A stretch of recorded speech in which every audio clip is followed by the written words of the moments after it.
بسم اللہ الرحمن الرحیم۔ حضرت ادریس علیہ السلام کا واقعہ۔ حضرت ادریس علیہ السلام اللہ تعالیٰ کے تیسرے نبی تھے جو حضرت آدم علیہ السلام اور حضرت شیث علیہ السلام کے بعد نبوت کے جلیل القدر منصب پر فائز ہوئے۔ مورخین کے مطابق آپ علیہ السلام کی ولادت بابل عراق یا مصر کے شہر منفیس یعنی منف میں ہوئی۔ آپ علیہ السلام کا اصل نام اخنوخ تھا، جبکہ قرآن کریم اور احادیث مبارکہ میں آپ علیہ السلام کو ادریس کے نام سے پکارا گیا ہے۔ روایات کے مطابق حضرت ادریس علیہ السلام نے دنیا میں لوگوں کو سب سے پہلے لکھنے پڑھنے اور تعلیم حاصل کرنے کا درس دیا، بلکہ اپنی زندگی کا بیشتر حصہ اسی درس و تبلیغ میں صرف کیا۔ چنانچہ لوگ آپ علیہ السلام کو ادریس یعنی درس دینے والا کہہ کر پکارنے لگے۔ آپ علیہ السلام کا حضرت شیث علیہ السلام کی 5ویں پشت سے تعلق تھا، اور آپ علیہ السلام کا شجرہ نسب یوں ہے: ادریس علیہ السلام بن یارد بن مہلائیل بن قینان بن انوش بن شیث علیہ السلام بن آدم علیہ السلام۔ حضرت شیث علیہ السلام کا انتقال ہوا تو کچھ عرصے بعد ان کے پیروکار بہت محدود تعداد میں رہ گئے۔ قابیل کی اولاد نے کفر و شرک، بدکاری و بے حیائی کا بازار گرم کر رکھا تھا۔ زنا کاری اور شراب نوشی عام تھی۔ پاکیزہ رشتوں کی پہچان ناپید ہو چکی تھی۔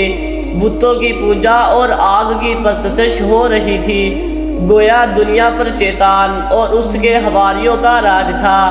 حضرت آدم علیہ السلام اور حضرت شیث علیہ السلام کی قائم کردہ شرعی حدود اور احکامات الہی کو پامال کیا جا رہا تھا، اور یہی وہ وقت تھا جب اللہ جل شانہ نے اس بگڑی قوم میں ایک نبی مبعوث کرنے کا فیصلہ کیا، اور اس عظیم منصب کے لیے حضرت شیث علیہ السلام کی نسل سے حضرت ادریس علیہ السلام کا انتخاب فرمایا۔ حضرت ادریس علیہ السلام میں وہ تمام خوبیاں بدرجہ اتم موجود تھی جو اللہ کے نبی میں ہونی چاہیے۔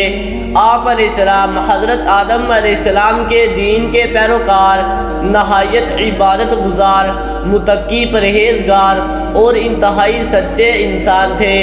نبوت کے منصب پر فائز ہوتے ہی آپ علیہ السلام نے اپنی قوم کے بھٹکے ہوئے لوگوں میں وعظ و تبلیغ کا کام شروع کیا، لیکن راہ ہدایت کا یہ درس اور نیکی کی باتیں ان لوگوں کو بہت ناگوار گزرتی، چنانچہ وہ آپ علیہ السلام کے دشمن ہو گئے۔ آپ علیہ السلام اور آپ علیہ السلام کے پیروکاروں کو طرح طرح سے اذیتیں دینے لگے، یہاں تک کہ آپ علیہ السلام نے ان کی ایذا رسانیوں سے تنگ آ کر بابل سے ہجرت کا ارادہ کر لیا، اور اپنے پیروکاروں کو اپنے اس فیصلے سے مطلع فرمایا۔ چونکہ بابل دریائے فرات اور دریائے دجلہ کے کنارے ایک سرسبز و شاداب علاقہ تھا، لہٰذا لوگوں کے لیے اس علاقے سے ہجرت کرنا خاصا مشکل فیصلہ تھا۔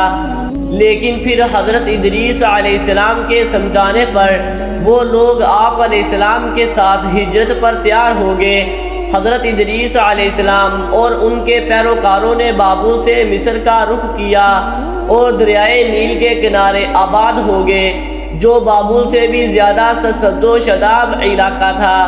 حضرت ادریس علیہ السلام نے یہاں کے لوگوں میں درس و تبلیغ کے کام کو جاری رکھا۔ آپ علیہ السلام نے اس وقت لوگوں میں رائج تمام زبانوں سے واقف تھے اور عوام کو ان کی زبان میں درس دیتے تھے۔ آپ علیہ السلام کا قرآن مجید میں 2 مرتبہ ذکر آیا ہے۔ سورہ مریم میں اللہ تعالیٰ فرماتے ہیں: اور اس کتاب میں ادریس علیہ السلام کا ذکر بھی کیجیے، بے شک وہ بڑے سچے نبی تھے اور ہم نے ان کو بلند رتبے تک پہنچایا۔ سورۃ الانبیاء میں اللہ تعالیٰ نے فرمایا: اور اسماعیل علیہ السلام اور ادریس علیہ السلام اور ذوالکفل کا تذکرہ کیجیے، یہ سب احکام الہیہ پر ثابت قدم رہنے والے لوگوں میں سے تھے۔ قرآن کریم کی معروف و مستند تفسیر معارف القرآن کے مطابق حضرت ادریس علیہ السلام حضرت نوح علیہ السلام سے 1000 سال پہلے پیدا ہوئے، اللہ تعالیٰ نے آپ علیہ السلام کو نبوت کے مرتبے پر سرفراز فرمایا اور آپ علیہ السلام پر 30 صحیفے نازل فرمائے۔ حضرت ادریس علیہ السلام وہ پہلے انسان ہیں جنہیں علم نجوم اور حساب بطور معجزہ عطا کیے گئے۔ نیز سب سے پہلے انہوں نے ہی قلم سے لکھنا اور کپڑا سینا ایجاد کیا۔ ان سے پہلے لوگ عموماً جانوروں کی کھال لباس کے طور پر استعمال کیا کرتے تھے۔ پھر یہ کہ سب سے پہلے ناپ تول کے طریقے بھی آپ علیہ السلام ہی نے متعارف کروائے اور اسلحہ بھی آپ علیہ السلام کی ایجاد ہے۔ آپ علیہ السلام نے اسلحہ تیار کر کے بنو قابیل سے جہاد کیا۔ حلال بن سیار کہتے ہیں کہ حضرت ابن عباس رضی اللہ تعالی عنہ نے حضرت کعب رضی اللہ تعالی عنہ سے پوچھا کہ قرآن پاک کی اس آیت میں وَرَفَعْنَاهُ مَكَانًا عَلِيًّا اور ہم نے ان کو اونچی جگہ اٹھا لیا کا کیا مطلب ہے؟ تو حضرت کعب رضی اللہ تعالی عنہ نے فرمایا اللہ عز و جل نے حضرت ادریس علیہ السلام کی طرف وحی بھیجی کہ میں تمہیں ہر روز تمام بنی آدم کے اعمال کے برابر درجات دیتا ہوں۔ اس سے مراد اس زمانے کے تمام بنی آدم ہے۔ تو حضرت ادریس علیہ السلام نے چاہا کہ پھر تو اعمال میں اور اضافہ ہونا چاہیے، لہذا جب ان کے پاس فرشتے آئے تو انہوں نے وحی کا ذکر کرتے ہوئے کہا میں چاہتا ہوں کہ ملک الموت سے بات کروں اور پوچھو کہ کب تک میری زندگی باقی ہے۔ فرشتے نے حضرت ادریس علیہ السلام کو اپنے پروں پر اٹھایا اور انہیں لے کر آسمان کی طرف بلند ہو گیا۔ جب وہ چوتھے آسمان پر پہنچے تو ان کی ملک الموت سے ملاقات ہو گئی جو نیچے اتر رہے تھے۔ حضرت ادریس علیہ السلام کے دوست فرشتے نے ملک الموت سے حضرت ادریس علیہ السلام کے بارے میں ذکر کیا تو اسرائیل علیہ السلام نے پوچھا حضرت ادریس علیہ السلام کہاں ہے؟ فرشتے نے جواب دیا کہ وہ میری پشت پر ہے۔ اس پر ملک الموت نے حیرت کا اظہار کرتے ہوئے کہا کہ واہ تعجب ہے، مجھے پروردگار کی طرف سے کہہ کر بھیجا گیا ہے کہ حضرت ادریس علیہ السلام کی روح چوتھے آسمان پر قبض کر لو، تو میں نے سوچا کہ وہ تو زمین پر ہیں، ان کی روح چوتھے آسمان پر کیسے قبض کروں؟ ابھی اسی سوچ و بچار میں تھا اور زمین پر اتر رہا تھا کہ تم انہیں لے کر چوتھے آسمان پر آ گئے۔ پھر ملک الموت نے ان کی روح قبض کر لی۔ حضرت ادریس علیہ السلام نے فرشتے سے کہا ملک الموت سے میرے بارے میں سوال کرو کہ میری عمر کتنی باقی رہ گئی ہے، جبکہ حضرت ادریس علیہ السلام فرشتے کے ساتھ ہی تھے۔ فرشتے کے سوال پر ملک الموت نے کہا جب تک میں انہیں دیکھ نہ لوں اس وقت تک کچھ نہیں بتا سکتا۔ پھر ملک الموت نے حضرت ادریس علیہ السلام کو دیکھ لیا تو فرشتے سے کہا کہ اب مجھ سے ایسے شخص کے بارے میں سوال کر رہے ہیں جس کی زندگی پلک جھپکنے سے زیادہ نہیں رہی۔ پھر فرشتے نے پر کے نیچے حضرت ادریس علیہ السلام کو دیکھا تو ان کی وفات ہو چکی تھی۔ روضۃ الاصفیاء کے مصنف تحریر کرتے ہیں کہ حضرت ادریس علیہ السلام کثرت سے اللہ تعالیٰ کی حمد و ثنا اور عبادت میں مصروف رہتے تھے اور فرشتوں میں نہایت محبت اور عقیدت و احترام کی نظروں سے دیکھے جاتے تھے۔ فرشتے ان کے پاس آتے اور ان کی صحبت میں بیٹھا کرتے تھے۔ چنانچہ ایک مرتبہ حضرت جبرائیل علیہ السلام بھی اللہ تعالیٰ سے اجازت لے کر آئے اور انسانی شکل میں بہت دیر تک ان کی صحبت میں حاضر رہے۔ حضرت ادریس علیہ السلام کو جب معلوم ہوا کہ یہ کوئی انسان نہیں بلکہ اسرائیل علیہ السلام ہے اور روح قبض کرنے کی خدمت پر مامور ہے، تو آپ علیہ السلام نے ان سے فرمایا کہ میرا دل چاہتا ہے کہ تم مجھے موت کا ذائقہ چکھاؤ۔ اس پر حضرت اسرائیل علیہ السلام نے اللہ تعالیٰ کی اجازت سے ان کی روح نکالی اور پھر واپس کر دی۔ اس کے بعد حضرت ادریس علیہ السلام نے ان سے فرمایا میرا دل چاہتا ہے کہ میں جنت اور دوزخ دیکھوں۔ چنانچہ حضرت اسرائیل علیہ السلام نے اللہ تعالیٰ سے اجازت لے کر انہیں دوزخ دکھائی۔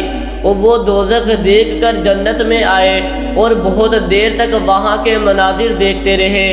آخر حضرت اسرائیل علیہ السلام نے عرض کیا کہ اب واپس تشریف لے چلیے، مگر حضرت ادریس علیہ السلام نے جواب میں کہا کہ جب تک جنت و دوزخ کو پیدا کرنے والا مجھے یہاں سے جانے کا حکم نہیں دے گا اس وقت تک یہاں سے نہیں جاؤں گا۔ چنانچہ اللہ تعالیٰ نے ایک فرشتے کو مقرر فرمایا کہ وہ ان کے درمیان فیصلہ کر دے۔ حضرت اسرائیل علیہ السلام نے اس فرشتے کو پوری صورتحال بتائی۔ پھر حضرت ادریس علیہ السلام نے فرمایا میں قانون خداوندی کے مطابق موت کا ذائقہ چکھ چکا ہوں اور اب جنت میں آ گیا ہوں، چونکہ اللہ تعالیٰ نے فرمایا ہے وَمَا هُمْ بِخَارِجِينَ مِنْهَا، یعنی ہم تم کو اس سے نہیں نکالیں گے، لہٰذا میں یہاں سے نہیں جانا چاہتا۔ حضرت کعب احبار کی روایت ہے کہ فرشتے نے اللہ تعالیٰ کے حکم سے فیصلہ کیا کہ اچھا آپ علیہ السلام چھٹے آسمان پر رہیے اور فرشتوں کے ساتھ عبادت کیجیے۔ چنانچہ حضرت ادریس علیہ السلام چھٹے آسمان پر فرشتوں کے ساتھ عبادت میں مشغول رہتے ہیں۔ واللہ عالم۔ اس سلسلے میں متفق علیہ حدیث یہ ہے کہ حضرت ادریس علیہ السلام چوتھے آسمان پر ہے۔ مجاہد رحمۃ اللہ علیہ اور دیگر بہت سے علماء کرام کا یہی قول ہے۔ حضرت زہری رحمۃ اللہ علیہ نے بھی حضرت انس رضی اللہ تعالی عنہ سے مروی معراج کی حدیث نقل کی ہے کہ جب نبی کریم صلی اللہ علیہ وسلم معراج کی رات چوتھے آسمان پر پہنچے تو وہاں آپ صلی اللہ علیہ وسلم کی ملاقات حضرت ادریس علیہ السلام سے ہوئی، جنہوں نے حضور صلی اللہ علیہ وسلم کو دیکھ کر فرمایا مرحبا صالحہ بھائی اور صالحہ نبی۔ حضرت ادریس علیہ السلام کی زندگی میں دو چیزیں بہت نمایاں ہیں، ایک وعظ و تبلیغ اور دوسری آل قبیل کے ساتھ جہاد، چونکہ انہیں وعظ و تبلیغ میں ملکہ حاصل تھا۔ چنانچہ ان کی پہلی کوشش یہی رہی کہ وعظ و نصیحت سے آل قبیل راہ راست پر آ جائیں اور دنیا برائیوں سے پاک ہو کر ایک اللہ کی عبادت کرنے لگے، لیکن شیطان نے ان لوگوں کو پوری طرح اپنی گرفت میں لے لیا تھا۔ جب آپ علیہ السلام ان سے اللہ کی وحدانیت کی بات کرتے، ایک اللہ کی عبادت کی نصیحت کرتے، برائیوں کو چھوڑنے کی تلقین کرتے، تو یہ باتیں ان لوگوں کو بڑی ناگوار گزرتے اور آگ بگولا ہو کر انہیں اذیتیں دیتے، تمسخر اڑاتے، پتھر مارتے۔ دراصل ایک طویل عرصے تک شیطان کے زیر اثر رہ کر یہ لوگ شرک و کفر اور برائیوں کے دلدل میں گردن تک دھنس چکے تھے۔ دنیا واضح طور پر دو گروہوں میں تقسیم ہو چکے تھے، ایک شیطان کے پیروکار اور دوسرے اللہ رب کائنات کے ماننے والے۔ حضرت ادریس علیہ السلام اس صورتحال پر بڑے دل گرفتہ اور پریشان رہا کرتے تھے۔ آپ علیہ السلام نے لاکھ کوشش کی کس طرح تبلیغ کے ذریعے ان لوگوں کو راہ راست پر لایا جا سکے، لیکن جب کوئی ضرورت نظر نہ آئی تو انہوں نے اللہ تعالیٰ کے حکم سے ان لوگوں کے خلاف جہاد کا فیصلہ کیا۔ انہوں نے اللہ اور اس کے پیغمبر پر ایمان رکھنے والے نوجوانوں کی ایک جماعت کے ساتھ آل قبیل کے ساتھ جہاد کیا، جس میں اللہ تعالیٰ نے انہیں کامیابی عطا فرمائی اور بہت سے لوگ دین حق کی جانب راغب ہو گئے۔ امید ہے کہ آپ کو ویڈیو اچھی لگی ہوگی۔